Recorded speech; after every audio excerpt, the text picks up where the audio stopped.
जोहार दोस्तों, पंडाल में बैठे मेरे भाई बहन, प्यारे बच्चों, महिलाओं, मंच पर बैठे सम्मानित साथीगण,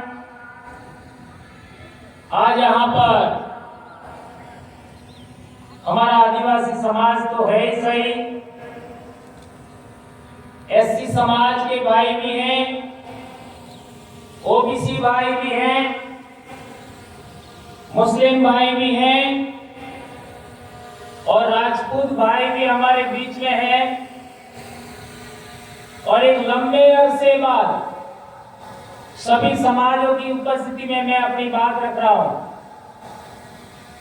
तो आप सभी इस कार्यक्रम में पधारे और सभी वक्ताओं को आपने सुना और अभी भी हमारे बहुत अच्छे वक्ता दोनों विधायक भाई भी मौजूद हैं, उनको आप भी सुन करके जाइएगा। दोस्तों, हमने बहुत बातें सुनी,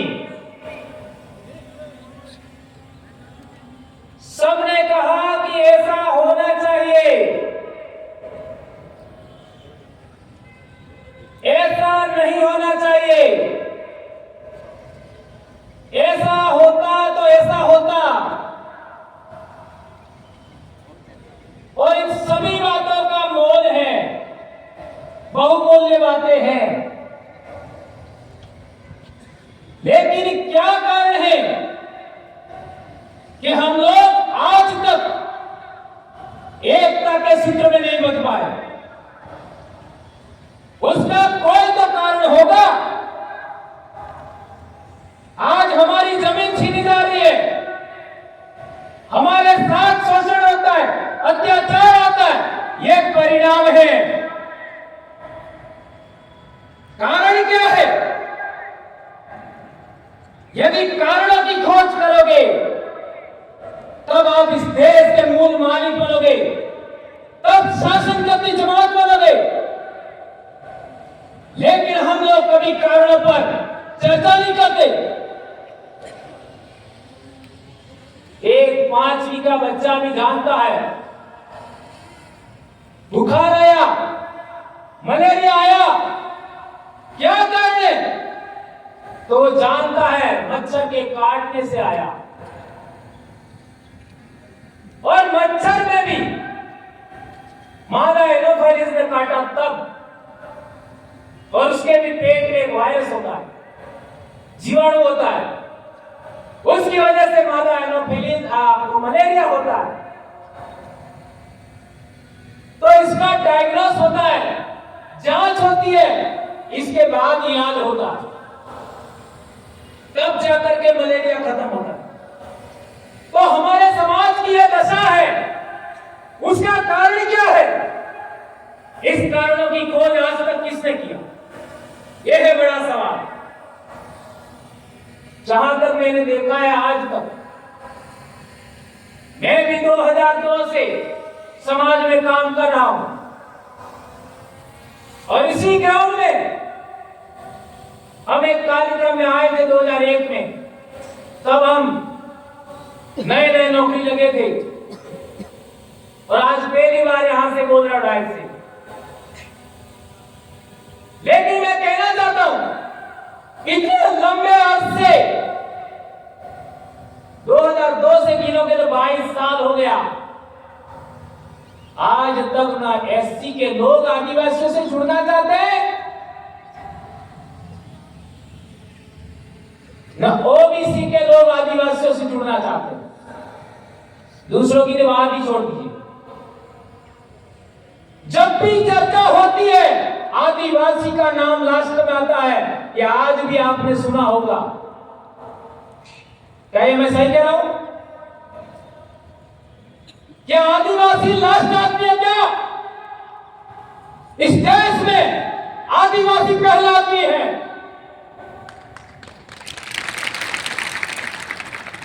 आदिवासी समाज पहला समाज है और सभी समाजों की समस्या का निराकरण करना है तो और उसका इलाज भी आदिवासी के पास है। ये बात सोचनी पड़ेगी, समझनी पड़ेगी। देश में जब भी आरक्षण की बात आती है तो एससी समाज आंदोलित होता है,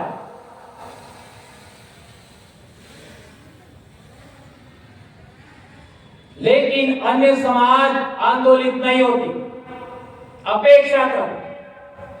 और पिछले 10-12 साल के जनजागरण के बाद जब भी आरक्षण की बात आती है, एससी समाज के साथ आदिवासी भी आंदोलित होता है।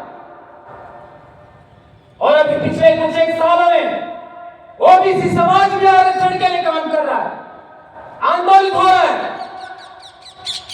और मेरे भाई गुजर भाई ने बताया था, जाटों के बच्चे भी मारे गए, गुजरों के बच्चे मारे गए, मराठों के बच्चे मारे गए, पाटीदारों के भी बच्चे मारे गए। अर्थात ओबीसी समाज ने भी आरक्षण के लिए बलिदान दिया। लेकिन मैं कुछ और कहना चाह रहा हूं। आदिवासी समाज सबसे ज्यादा आंदोलित होता है तो वह जल, जंगल, जमीन के लिए होता है। जल, जंगल, जमीन के लिए आदिवासी सबसे ज्यादा आंदोलित होता है। सभी एससी लोगों से पूछना चाहता हूं, सभी ओबीसी से पूछना चाहता हूं, तुमने आदिवासियों का साथ कब दिया बताओ मेरे को? पूरे देश के एससी लोगों से पूछना चाहता हूं, ओबीसी लोगों से पूछना चाहता हूं, तुमने आदिवासियों का कब साथ दिया बताओ मेरे को? नहीं दिया। यह है कारण, हमारे बीच में अविश्वास की खाई है, वो इसी वजह से पार्टी नहीं जा रही है। ये बात समझना होगा। जहां तक राजपूत समाज की बात है, पिछले दिनों मैंने बाड़मेर में भी बात रखा था कि राजपूत समाज भी व्यापार नहीं कर पाता है, आदिवासी समाज भी व्यापार नहीं कर पाता है। उसका कारण क्या कारण है?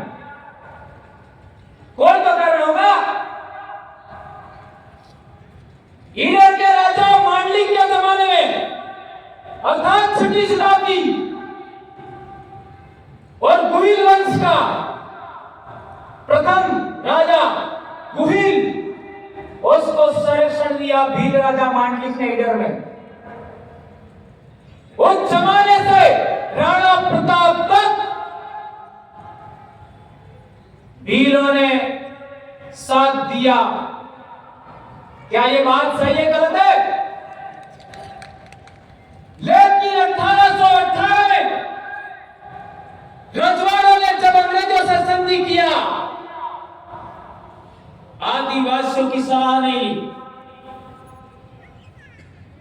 और इस वजह से आदिवासी अपने स्वाधीनता के लिए आंदोलित हुए।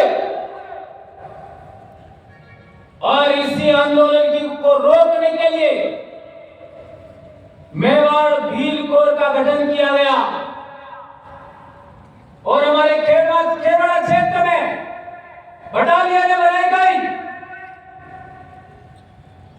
और इसके बाद आप लोगों ने देखा होगा 1881 का जुलैन का आंदोलन,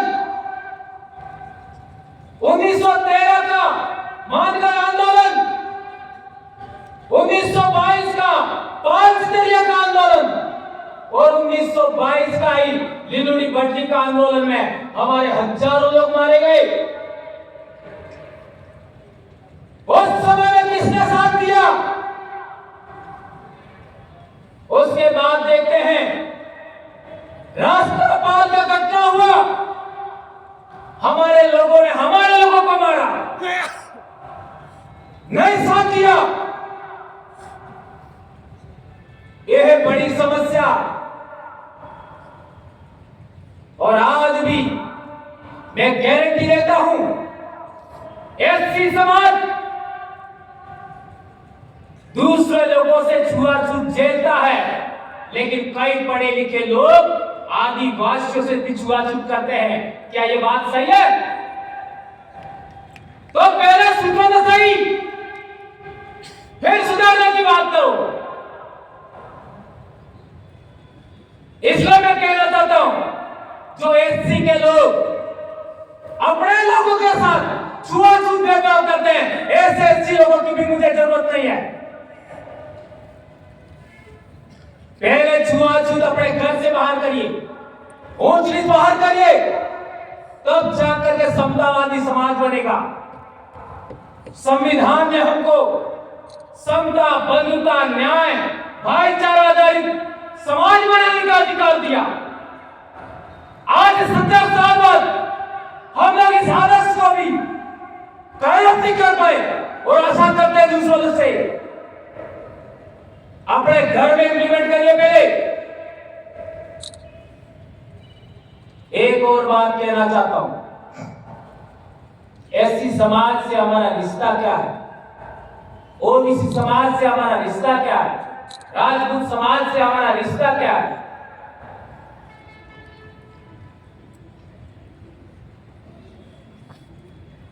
चौथी शताब्दी में चीन का यात्री फाहियान भारत में आया था। चौथी शताब्दी में उसने कहा, अपनी डायरी में लिखा, मथुरा का वर्णन करते हुए,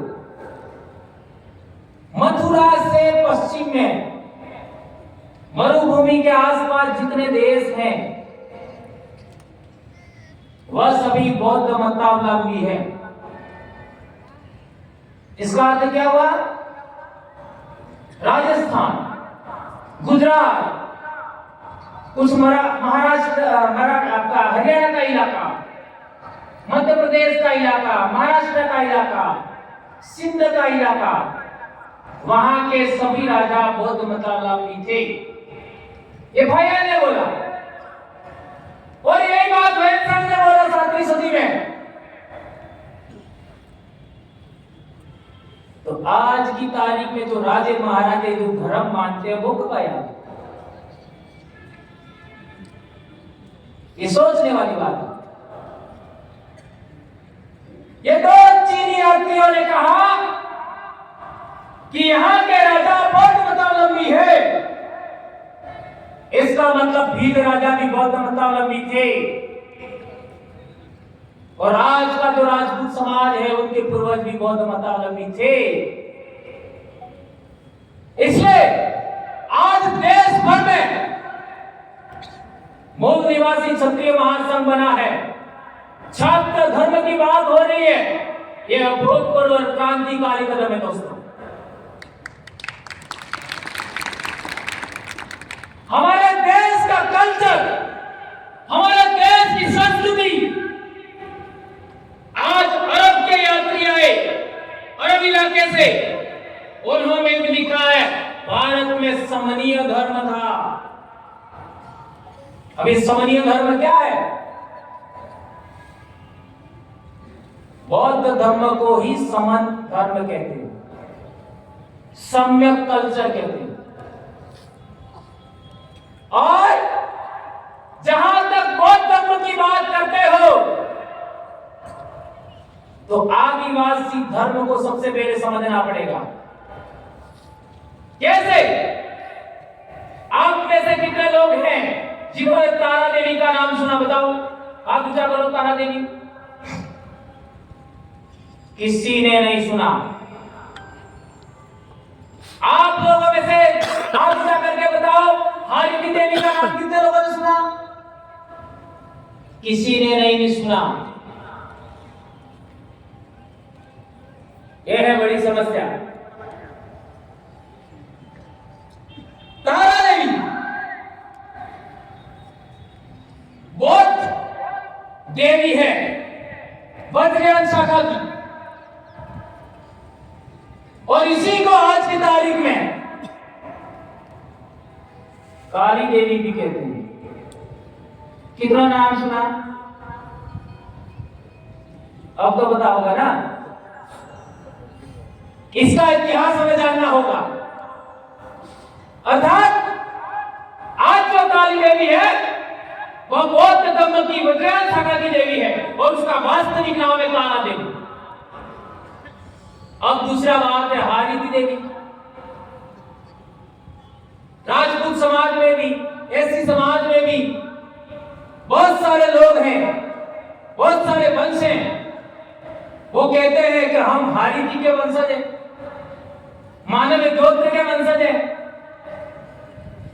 कौन थी हारिति देवी?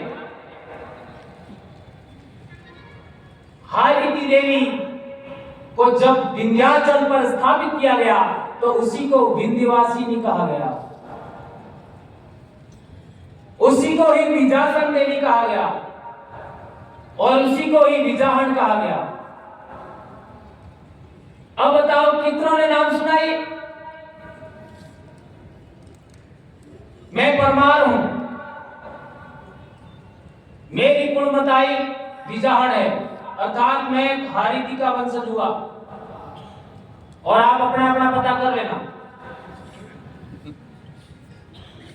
अभी हमारे भाई बोल रहे थे कांति भाई, वो रोज थे, रोज कावियाड, भाभोर, भाभर, ये गोत्र के लोग हैं। वो आज की तारीख में भेड़ माता की पूजा करते हैं, गोकुल देवी मानते हैं। भेड़ माता का वास्तविक नाम आज भी हमारे लोग हारेण माता ही बोलते हैं। और ये हारेण माता, ये वह भी हारिति का ही नाम है, वो भी हारिति के वंशज है। दो हुए, दो बड़े गोत्र। तीसरा जितने भी खराड़ी है उनकी कुलमताई क्या है? कुंवारी अम्बा।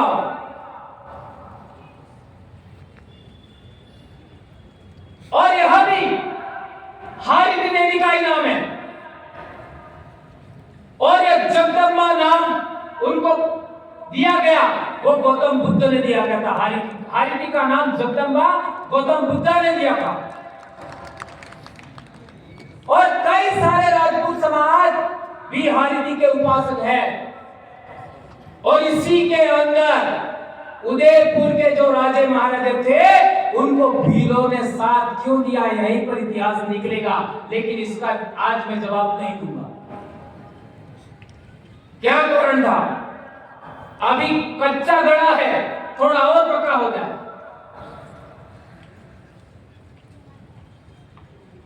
और एक गंभीर बात, आज हमारे समाज में कोई बच्चा बीमार हो जाते हैं तो डेगली बता जानते हो? है ना भीलो तुम्हें? डेगली नहीं जाना? कपड़ा फेंको और इसको डेगली माता जाना है? हाँ जानते। ये डेगली का परंपरा है, वह भी हारिति से जुड़ा है।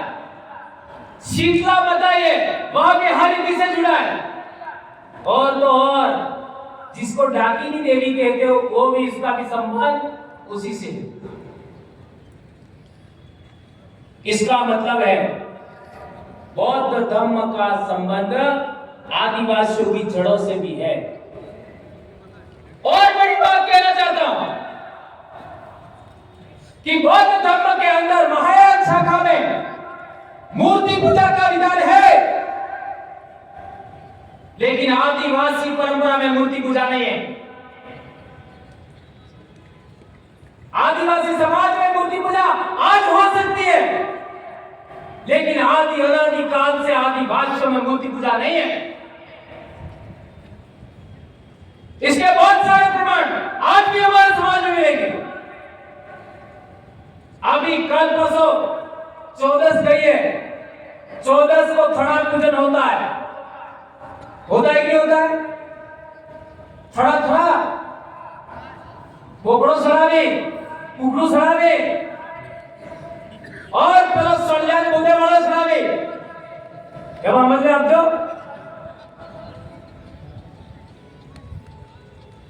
और पेड़ों के नीचे आपका पत्थर रख करके पूजा करते हैं, उसको झारखंड में सरना बोलते हैं। इसके लिए एक और रेफरेंस देना चाहूंगा। जो लोग नगमा है, उन लोगों का कुल बताई कौन है? पीपड़ा है। पीपड़ा है क्या का संबंध किससे है? पीपल से। पीपड़ा है, पीपल। जो लोग बेंगोर है, उनकी कुल बताई है गोरे, उनका संबंध वेद से है। इसी तरीके का जो कटारा है, उनका संबंध कटेर के पेड़ से है। इसका मतलब है आदिवासी समाज में जो टोटेम प्रणाली थी, टोटेम पूजा का विधान था, उसके अंदर तीन बड़ी बातें थी। पहला, एक कोई पेड़, दूसरा कोई पक्षी, और तीसरा कोई जानवर। तो आदिवासी परंपरा में जो पेड़ों की उपासना था, उसी से कुलमताइयों की पूजा शुरू हुई, उपासना शुरू हुई। यह आदिवासियों का गोत्र टोटेम वंश परंपरा का भाग है, इतिहास है। और इसी से आगे बढ़ते हुए समण परंपरा में उन्हीं कुलमताई परंपरा से तारा देवी और हारिदी देवी बने। अर्थात समण परंपरा का भी कोई पिता है तो वो आदिवासी दर्शन है। ये आज तक किसी भी एससी भाई ने आज तक स्वीकार नहीं किया है। मैं कहना चाहता हूं, आप लोग एक बार चलो आमने सामने पर बहस कर लेते हैं। स्वीकार करना होगा, यदि आप सिंधु घाटी सभ्यता को मानते हैं, अपने पूर्वजों की विरासत मानते हैं, हाँ, सिंधु घाटी सभ्यता आज के एससी समाज का विरासत है, आदिवासियों का विरासत है, ओबीसी समाज का विरासत है, आज के बहुत सारे माइनॉरिटी की भी विरासत है, आज के बहुत सारे राजपूत समाज की भी विरासत है, मानता हूं। लेकिन सभी धर्मों का कोई पिता है तो वो आदिवासी दर्शन है। ये आप लोगों को स्वीकार करना होगा। और इसका बड़ा उदाहरण देता हूं सिंधु घाटी सभ्यता में। जो बाल बनाने का विन्यास था वो आज भी आदिवासियों में, जो डांसिंग गर्ल मिली उसके हाथों में और पैरों में कड़े हैं, वो आदिवासी आज भी इसको जीवित रखे हुए। ये बात हमें समझना पड़ेगा। इसलिए मैं कहता हूं कि आदिवासी सभी धर्मों का बाप है। और आदिवासी दर्शन में आसमान और आसमान में जितने आकाशीय पिंड है उनको बाप माना जाता है, पिता माना जाता है। और आदिवासी दर्शन में इस धरती को मां माना जाता है। और इससे पीछे की ओर आते हो आप लोग तो पहाड़ों को बाप मानते हैं, नदियों को मां मानते हैं। यह है प्रकृति पूजा। इससे भी आगे आते हो तो पूर्वज पूजा है। और पूर्वज पूजा के अंदर हम लोग गौतम बुद्ध को भी अपना पूर्वज मान सकते हैं, सम्राट अशोक को अपना पूर्वज मान सकते हैं, और आपका हमारे जो जितने राजे महाराजे हुए उनको भी अपना पूर्वज मान सकते हैं, बाबा साहब अंबेडकर को भी अपना पूर्वज मान सकते हैं। ये बात हमको समझना होगा दोस्तों। लेकिन सबसे पहले आदिवासी, इसके बाद 27 बुद्ध, 28वें गौतम बुद्ध, इसके बाद मौर्य साम्राज्य, इसके बाद अन्य। इस तरीके का इतिहास जब तक भारत में खड़ा नहीं होता 50 साल और इंतजार करो, एकता नहीं होगी। क्योंकि सच्चा ट्रैक पकड़ा ही नहीं है, सच्चा ट्रैक पकड़ा ही नहीं। हम लोग भी अपने अंदर छुआछूत नहीं छोड़ा, आपका भेदभाव नहीं छोड़ा। इसका जीता जागता नमूना है। एक और उदाहरण, लास्ट में हमारे लोग बारिश के दिनों में साटा आब्बा वे कई म्हणा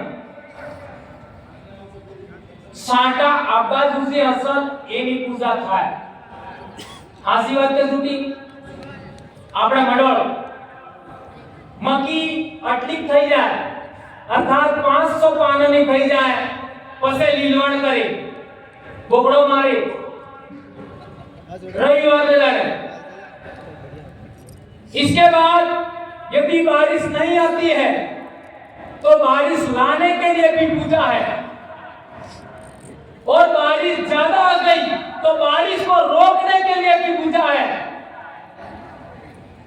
और यदि बारिश ज्यादा आने से गांव में समाज में रोग रगड़ा हो गया तो रोग रगड़ा रद भी निकालते हैं गांव के बॉर्डर पर और इसके अंत में बारिश खत्म होने के बाद हम लोग नई फसल उगेगी कितनी उगेगी उसके लिए वाड़ी जवाना भी करते हैं। ये है प्रकृति पूजा और ये पूरी दुनिया में था। वर्षा की पूजा, बादल की पूजा, बिजली की पूजा, हवाओं की पूजा, ये प्रकृति पूजा और पूर्वज पूजा, दो पूजा मिलकर के आदिवासी धर्म बनता है। और सभी धर्मों का निचोड़ देखना है तो 3 महत्वपूर्ण बातें समझनी पड़ेगी। एक, प्रकृति है, प्रकृति के नियम है, और तीसरा पूर्वज है। इन तीनों को मिलाओ, ये आदिवासी धर्म है और ये सभी धर्मों का बाप है। कोई माई चल इस पर यदि सवाल जवाब करना चाहता है आ जाओ गवर्नर परमार के सामने। 10 मिनट में टाई टाई फिक्स नहीं हो तो कहना मेरे को। जय जोहार, जय आदिवासी, जय वीर बसवेश, जय संविधान, जय भारत, जय बाबा साहब अम्बेडकर। आप सबकी जय दोस्तों।